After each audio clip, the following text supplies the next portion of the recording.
आ गया हूँ पुनाना विधानसभा के नई गांव में और बहुत बड़ा गांव है।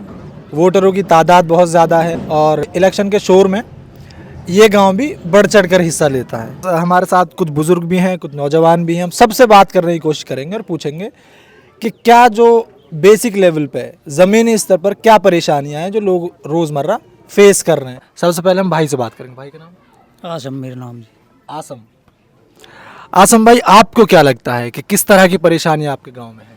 यहाँ में जी सभी परेशानी है, ना तो कोई स्कूल ढंग को ही पढ़ाने वाले टीचर ना रहा, और बात है कि यह इलाके में कोई ऐसी बड़ी कोई यूनिवर्सिटी ना कोई कॉलेज है सो भाई जो ढंग को हो, जैसे कोई लॉ को कोई कॉलेज ना ही, ना कोई ऐसी यूनिवर्सिटी बड़ी। आपको क्या लगता है इसकी अस्पताल में कोई ही ढंग को काम हो? आपको क्या लगता है इसकी जिम्मेदारी किसकी तय होती है? अब हीन जो लीडर हम ऐसे ही कर लें जी, बस जाके पार्टी को वो आगो वाकी चले लीडरन की वह ऐसे दबा लें बस।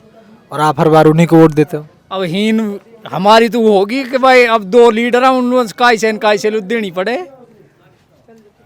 तो आपकी ये मजबूरी है कि आपके सामने ऑप्शन ज़्यादा नहीं है। दो लोग हैं और उन्हीं को आपको वोट करना पड़ता है। मैं साहब से भी बात करूंगा। आपका नाम? यूनुस है। यूनुस। तो यूनुस भाई, आपको क्या लगता है कि इस इलाके की परेशानियां तो हैं, लीडर्स भी हैं, जिम्मेदारी किसकी तय होती है? देखो, जिम्मेदारी तो लीडर की रहे जी, तो गांव वाले तो थोड़े बड़े बड़े काम जैसे रोड हैं, बड़े रास्ते हैं, पानी है और स्कूल हैं, जो कोई कमियां हैं स्कूलों में या हॉस्पिटलों में कमियां हैं, तो वो लीडरों की जिम्मेदारी है जी। अब आम आदमी पे तो ये चीज़ नहीं हो पाएंगी जी। अब उनसे ही आदमी, हम तो उनसे ही रिक्वेस्ट करेंगे। अब जैसा वो करेंगे भाई, वो उनके हाथ में हो, तो आगे लीडरों के हाथ में, सरकार के हाथ में। देश को आज़ाद हुए एक लंबा वक्त गुजरा और हमारे पास गुड़गांव है, फरीदाबाद है, हमसे बहुत आगे हैं। क्या लगता है कि मेवात की इस हालत के जिम्मेदार कौन है और किस तरह यह हालत सुधारी जा सकती है? देखो, असल तो इसमें एजुकेशन की कमी है हमारे यहाँ, पढ़ाई लिखाई की। अगर पढ़े लिखे ज़्यादा बच्चे होंगे तो आगे कुछ आवाज़ उठाएंगे। हमारे यहाँ इतनी एजुकेशन नहीं है। एजुकेशन की वजह होती है कि भाई जिन पर अगर ज़्यादा पैसा है वो तो अपने बच्चों को आगे बड़ी कॉलेजों में पढ़ा लेते हैं। अब जिन पर पैसा इतना नहीं है, जो गरीब लोग हैं, वो तो बेचारे यहाँ सरकारी स्कूलों में पढ़ाएंगे, आगे उन पर पैसा है ही नहीं पढ़ाने के लिए। तो आगे जब उनके पास डिग्री नहीं होगी तो आगे वो क्या मुद्दा उठाएंगे, क्या बोलेंगे? आपको नहीं लगता मेवात के जो पढ़े लिखे लोग भी हैं वो भी आपकी आवाज़ आगे तक नहीं पहुंचा पाते? देखो, कुछ लोग हैं बेचारे वो पहुंचाते होंगे और कुछों ने पहुंचाई है, कुछ तरक्की करी है, लेकिन उतनी नहीं जितनी करनी चाहिए थी तरक्की।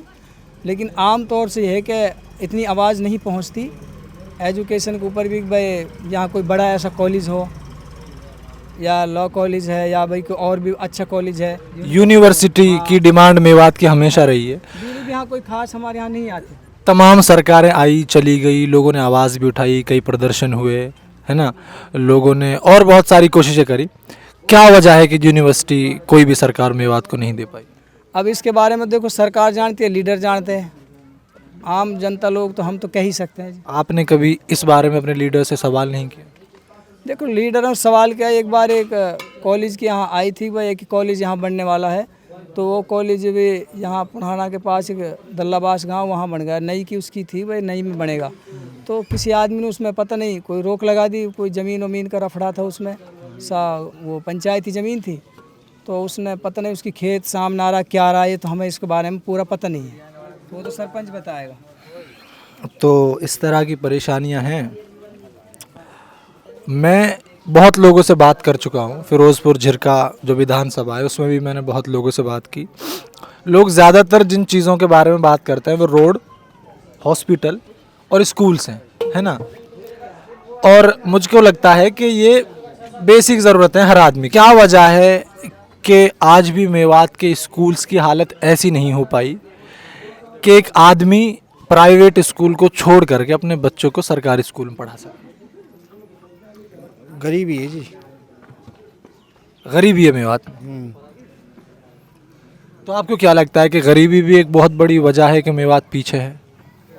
हाँ, तो ये सो जी, लीडर के ऊपर है। लीडर जो कोई बन जाए वो कुछ करा ही ना, ही अपने पेट भर ले। वहाँ ज़्यादातर लोगों का यही कहना है कि हमारे पास अच्छे लीडर्स नहीं है और लीडर्स अपना पेट भरते हैं, विकास नहीं कराते। उसके बावजूद ऐसे ही लीडरों को इलाके के लोग चुन के ले आते हैं।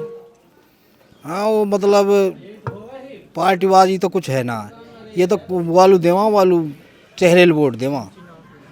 और हमारे पिछले भी ये विधायक रहे इलियास, हर साल 5 करोड़ रुपए आए, कहीं भी कुछ ना लगाया।